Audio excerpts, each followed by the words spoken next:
আমাদের কাছে সবকিছু থাকলেও অনেক সময় আমরা আরো কিছু পাওয়ার প্রত্যাশা করি, অল্পতে সন্তুষ্ট হতে পারি না। কিন্তু এটা ঠিক নয়।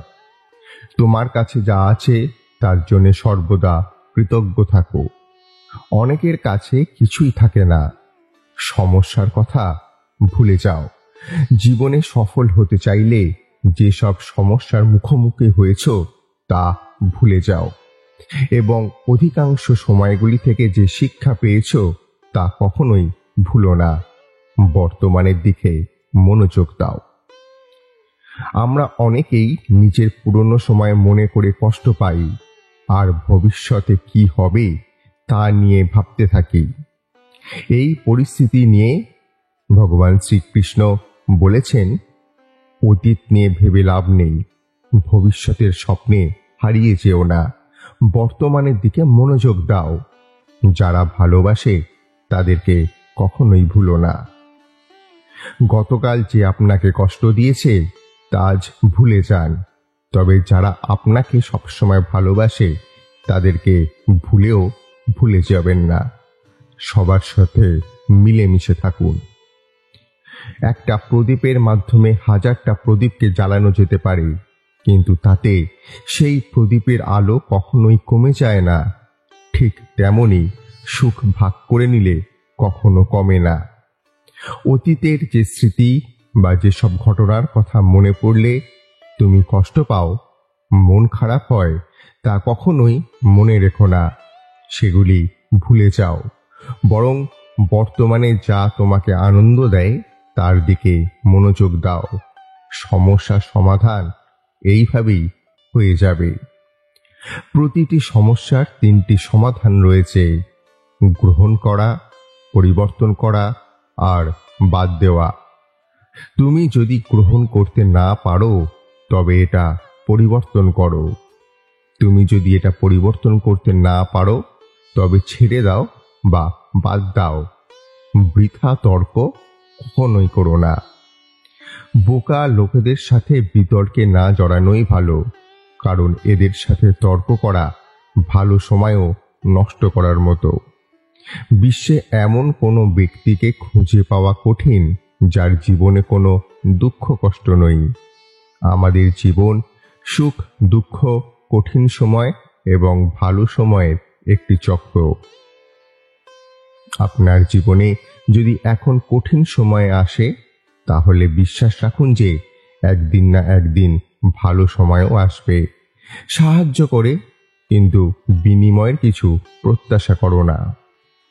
আপনার চারপাশে যারা আছেন তাদেরকে সাহায্য করার চেষ্টা করুন। কেউ কোনো বিপদে পড়লে তাকে ছেড়ে যেও না সরাসরি, তবে কাকে সাহায্য করে তার বিনিময়ে কিছু প্রত্যাশা করা ঠিক নয়। যদি আপনি কাউকে সাহায্য করে থাকেন তবে বিনিময়ে যদি প্রত্যাশা করেন তার মানে আপনি অধর্ম করছেন। আর শ্রীকৃষ্ণ বলেন, অধর্ম কোনো অংশেই স্থান পায় না। আজকের ভিডিওটা এই পর্যন্তই।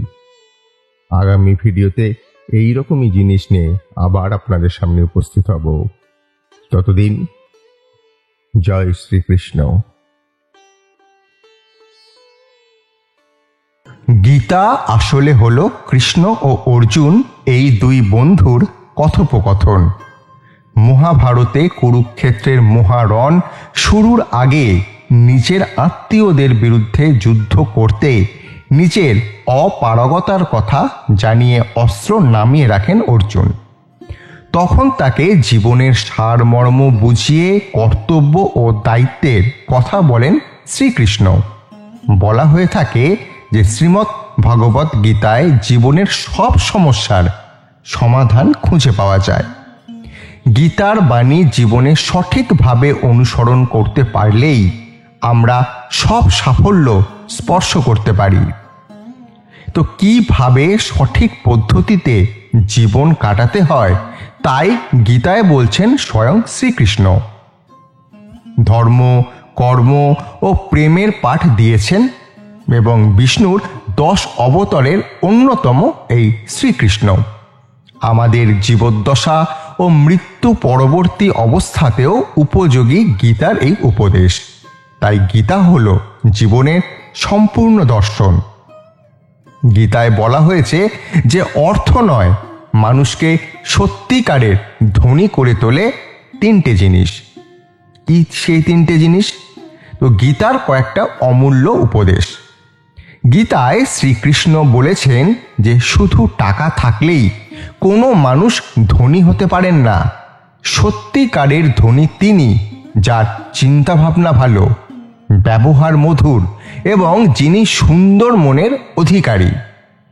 গীতায় আরও বলা হয়েছে যে এত দুর্বল হয়েও না যে তোমাকে কেউ ভেঙে ফেলতে পারে, বরং এতটাই শক্ত হও যাতে তোমাকে কেউ ভাঙতে এসে সে যেন নিজেই টুকরো টুকরো হয়ে যায়। শ্রীকৃষ্ণ গীতায় বলছেন যে জীবনে দুটি কাজ কখনোই করতে নেই। প্রথমত, কোনো ভুল মানুষকে ভালোবাসা, এবং দ্বিতীয় হলো কোনো ভালো মানুষকে প্রতারণা করা। গীতায় বলা হয়েছে যে শুধু লোককে দেখানোর জন্যেই ভালো হয়েও না, কারণ ঈশ্বর জানেন যে এই ভালো ব্যাপারটা তোমার ভেতর থেকে আসছে না, এটা শুধুমাত্র তোমার বাইরের খোলস। শ্রীকৃষ্ণ গীতায় বলছেন যে খুব রাগ হলেও নিজের ধৈর্যটাকে হারিও না, তাহলে অন্তত 100টা খারাপ দিন থেকে তুমি নিজেকে বাঁচাতে পারবে। গীতার বাণী অনুসারে জয় ও পরাজয় আমাদের চিন্তা ভাবনার উপরেই নির্ভর করে। তাই গীতায় শ্রীকৃষ্ণ পরামর্শ দিয়েছেন যে কোনো ভালো মানুষকে বা কোনো মানুষকে ভালোভাবে না জেনে শুধুমাত্র অন্যের কথা শুনে তার সম্পর্কে কখনোই কোনো ধারণা করাটা ঠিক না।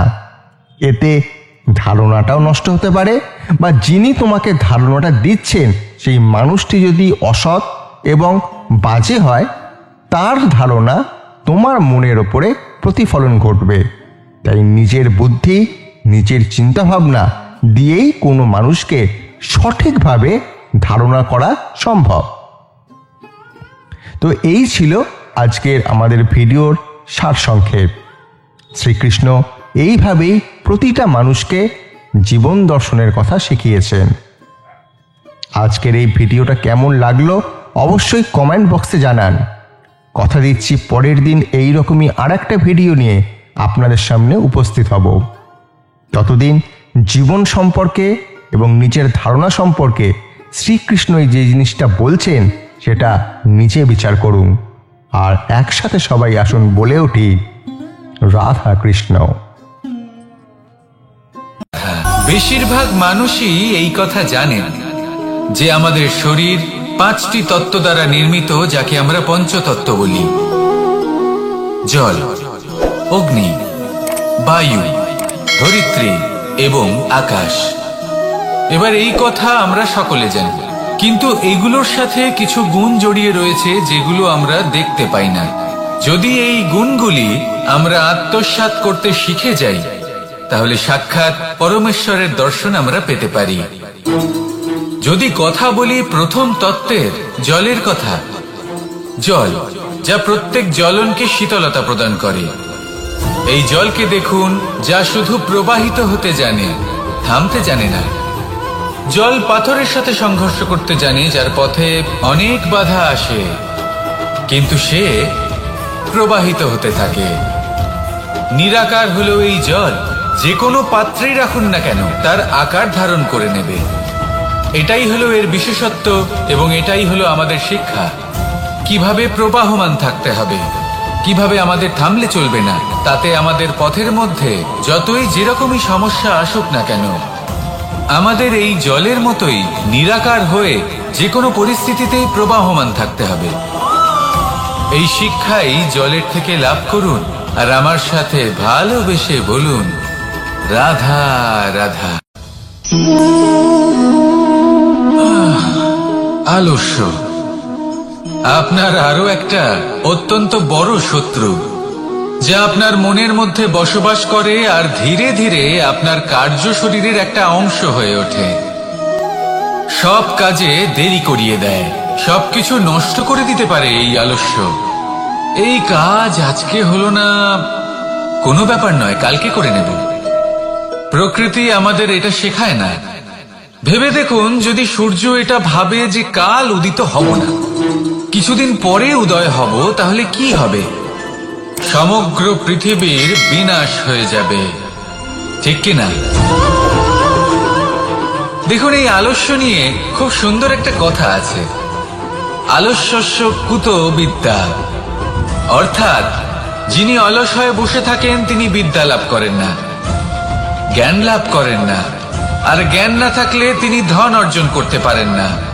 তার জীবনে সুখ স্বাচ্ছন্দ্যের অভাব থাকে, বন্ধুর অভাব থাকে। যেখানে সুখ স্বাচ্ছন্দ্য নেই, মিত্র নেই, আপনজন নেই, জ্ঞান নেই, সেখানে আনন্দ কিভাবে বাস করতে পারে? সেই জন্য কথায় আছে, যিনি কর্ম করেন তিনি এই সংসারে যে কোনো সুখ স্বাচ্ছন্দ্য ভোগ করতে পারেন। তাই কর্ম করুন, সময়কে সম্মান করুন, আর এই আলস্যের উপর বিজয় লাভ করুন। আর আমার সাথে ভালোবেসে বলুন, রাধা রাধা। জীবনে যদি আপনি বন্ধু লাভ করতে চান, তাহলে আপনাকে অনেকগুলো কাজ করতে হবে। প্রথমে একজন যোগ্য পাত্র সন্ধান করতে হবে, তারপর তার সাথে সময় কাটাতে হবে, সুখ দুঃখে তার সাথে থাকতে হবে, তবে গিয়ে সে বন্ধু হবে। কিন্তু যদি আপনি শত্রু খুঁজতে চান, তাহলে কোথাও যাওয়ার দরকার নেই, কারণ আপনার সব থেকে বড় শত্রু আর কোথাও নেই, আপনারই মনের মধ্যে, আপনার চেতনায় রয়েছে। ক্রোধ, মোহ, লোভ, কাম, মদ, মাৎসর্য, এ এমন 6 সব থেকে বড় শত্রু যা আপনার আগামী 7 জন্ম নষ্ট করে দিতে পারে, যদি আপনি এদের না সামলাতে পারেন। এবার এদের সাথে যদি যুদ্ধ করতে হয়, তাহলে একটা মহাভারতের মতো দেখুন, যেখানে অর্জুনও আপনি আর কৃষ্ণও সেই আপনি। কারণ এই যুদ্ধ আর অন্য কারোর সাথে নয়, বরং নিজের সাথে। এগুলো অন্তর মনের যুদ্ধ, আর এটা জয় করা যেতে পারে নিয়ন্ত্রণ এবং অনবরত চেষ্টার দ্বারা। তাই এটাই করুন, এই 6 শত্রুকে পরাজিত করুন এবং আমার সাথে ভালোবেসে বলুন, রাধা রাধা। বায়ু পঞ্চতত্ত্বের মধ্যে তৃতীয় তত্ত্ব। কেউ একে সমীর বলে, আবার কেউ একে পবন বলে। প্রথম কথা হলো এটাই যে এই বায়ু আমাদের জীবন দান করে প্রতিদিন, প্রত্যেক মুহূর্তে। এই বায়ুর কারণেই আমরা নিঃশ্বাস নিতে পারি, জীবিত থাকতে পারি। এই বায়ুই হলো সেই যা সকল মেঘেদের একত্রিত করে একটি স্থানে আর বর্ষা ঘটায়। আর এই বর্ষার কারণেই এই ধরিত্রীতে অন্ন উৎপন্ন হয়। এই বায়ুকে দেখুন, কখনো এতটা সৌম্য যে আপনার কোনোই তফাৎ বোধ হয় না, আর কখনো কখনো এমন রূপ ধারণ করে ফেলে যে অনেক বড় বড় পর্বতের আকার পর্যন্ত বদলে ফেলে। এটাই হলো বায়ুর বিশেষত্ব। বায়ু শেখায় যে সময়ের সাথে সাথে বইতে থাকো, সকলকে জীবন দান করো, সকলকে সাহায্য করো, কিন্তু যখন বিপদ সামনে আসবে তখন দৃঢ় হয়ে সম্মুখীন হও। বাধা অনুযায়ী নিজেকে গড়ে নিতে হবে, আর কখন কতটা কঠোর হতে হবে আর কখন কতটা সৌম্য হতে হবে, এটা বায়ুকে দেখে শিখুন। আর আমার সাথে ভালোবেসে বলুন, রাধা রাধা। পঞ্চতত্ত্বের মধ্যে দ্বিতীয় তত্ত্ব হল ধরণী, ভূমি, যাকে আমরা ধরণী মাতা বলি। এই ধরণী ধৈর্য ধারণ করে, আর এর উপরেই আমাদের সমগ্র সংসার নির্ভরশীল। কারণ এই ভূমি সহ্য ক্ষমতা রাখে, এর সহ্য ক্ষমতা হলো অপরিসীম। সন্তান যতই আঘাত প্রদান করুক না কেন, প্রেম পূর্বক সহ্য করে, আর তার বদলে অমূল্য রত্ন প্রদান করে। সন্তান যদি হাল চালায়, তাহলে তার বদলে তাকে অন্ন প্রদান করে। এটাই হলো ধরণী। এবার এর থেকে আমরা কি শিক্ষা পেতে পারি?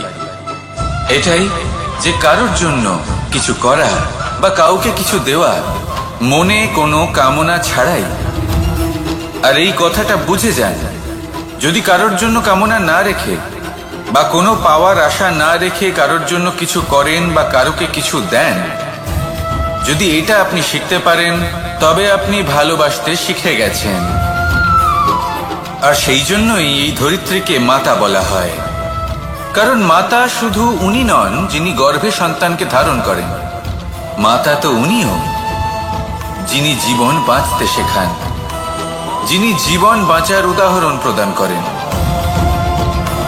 তাহলে ধরনীর থেকে এই নিঃস্বার্থ ভাব শিখুন, নিঃস্বার্থ ভালোবাসা শিখুন, আর এই ভালোবাসার সাথেই বলুন রাধা রাধা। আমাদের সকলের জীবনে একটা লক্ষ্য থাকে যেটা আমরা লাভ করতে চাই, ঠিক যেন একটা প্রতিস্পর্ধা বিদ্যমান যে কে সব থেকে আগে নিজের লক্ষ্যে পৌঁছতে পারবে। আর সেই জন্য আমরা সকলেই খুব তাড়াতাড়ি এগোতে চেষ্টা করি, বড় এবং দীর্ঘ পদক্ষেপ ফেলি যাতে তাড়াতাড়ি নিজের লক্ষ্যে পৌঁছতে পারি। কিন্তু এক অত্যন্ত গুরুত্বপূর্ণ বিষয় আছে, সবসময় লক্ষ্য সামনে থাকবে না, কখনো কখনো তা খুঁজতে হয়। এই যাত্রা খুব কঠিন হতে পারে, আর ঠিক এই কারণেই সবসময় দ্রুত গতিতে চলা বা তাড়াতাড়ি পথে চলা সেটা আবশ্যক নয়। তার থেকেও বেশি গুরুত্বপূর্ণ হলো ভেবেচিন্তে তারপর পথ চলা। যদি ভেবেচিন্তে পদক্ষেপ ফেলেন, চলতে পারেন, তাহলে সেটাই সর্বশ্রেষ্ঠ পদক্ষেপ। কখন কোন দিকে যেতে হবে, কখন কোথায় দিক পাল্টানো যাবে না, কখন গতি বেশি রাখতে হবে, কখন কম, কখন থামবো, কখন চলবো, এই সব কিছুর বিষয়ে জ্ঞান অত্যন্ত গুরুত্বপূর্ণ এবং ভেবে চিন্তে চলতেই হবে। সেই জন্য শুধু তীব্র গতিতে সামনে এগোলে চলবে না, ভাবনা চিন্তা করে এগোতে হবে। আসুন আমার সাথে ভালোবেসে বলুন রাধা রাধা। পায়েস হলো আমার বিশেষ প্রিয়, এর মধুর স্বাদ মনকে প্রফুল্ল করে তোলে। ছোটবেলায় মা আমার জন্য পায়েস বানাতেন এবং আমাকে বলতেন যে গরম থাকতে থাকতে খেয়ে নে কানাই, ঠান্ডা হয়ে গেলে ভালো লাগবে না। কিন্তু আমিও দুষ্টু ছিলাম, ঠান্ডা হওয়া পর্যন্ত অপেক্ষা করতাম, আর ঠান্ডা হয়ে যাবার পরে মার কাছে যেতাম আর ওনাকে বলতাম যে মা, পায়েস তো ঠান্ডা হয়ে গেছে, এটা গরম করে দিন। তখন মা হাসতেন আর বলতেন যে পায়েস না হয় আমি আবার গরম করে দেব কানাই, কিন্তু এর মধুর স্বাদ, সেই মিষ্টত্ব, সেই সুবাস, সেটা আবার ফিরে আসবে না। কথাটা সত্যি, আর এই সত্যটাই আমাদেরও জীবনের সত্য। আমাদের জীবনের মধুর সম্পর্কগুলি, এতে যখন কটুভাব প্রবেশ করে তখন সেই মিষ্টত্ব ফিরিয়ে আনা প্রায় অসম্ভব ব্যাপার হয়ে যায়। আপনি চেষ্টা করে সেই সম্পর্ক ঠিক করতেই পারবেন, তার জন্য অগাধ পরিশ্রম করতে হবে, কিন্তু আবার সেই মিষ্টত্ব কখনো ফিরে আসবে না। সেই জন্য আপনার জীবনের যে মধুর সম্পর্ক আছে, যতটা সম্ভব চেষ্টা করুন তাতে মিষ্টত্ব বজায় রাখতে। কটুভাব আসতে দেবেন না। আসুন আর আমার সাথে মধুর স্বরে বলুন রাধা রাধা। শব্দ, শব্দ আসলে কি? শুধুই কয়েকটি অক্ষরের সমষ্টি, নাকি আমাদের বাণী? এই শব্দ এমন এক শক্তি যা কাউকেই নিজের বশবর্তী করে ফেলতে পারে। শব্দ এমন এক অস্ত্র যা কাউকে ক্ষত বিক্ষত করে দিতে পারে। এই শব্দ হলো একটি নাদ স্বরূপ যা কোনো ঘুমন্ত ব্যক্তিকেও জাগিয়ে তুলতে পারে এবং নিজের লক্ষ্যের দিকে অগ্রসর করতে পারে। শব্দে এত শক্তি আছে যে কারোর মনে এতটা আঘাত দিতে পারে যে সে হয়তো জীবনে আর কখনো এগোতেই পারল না। তাহলে এই শব্দের প্রয়োগ খুব ভেবেচিন্তে করবেন। এবং এই শব্দের মতোই হলো নীরবতা। অনেক সময় এই নীরবতা আমাদের সহায়ক হয়ে ওঠে, অনেক সময় এটা আমাদের অনুশোচনাকে অনেক বেশি বাড়িয়ে তুলতে পারে। ভীষ্ম পিতামহ, অঙ্গরাজ কর্ণ যখন দ্রৌপদীর বস্ত্রহরণ হচ্ছিল তখন এনারা নীরব ছিলেন, দুর্যোধনের বিরোধিতা করেননি, ওকে বাধা দেননি। আর তারপর কি হলো সেটা আপনারা সকলে জানেন।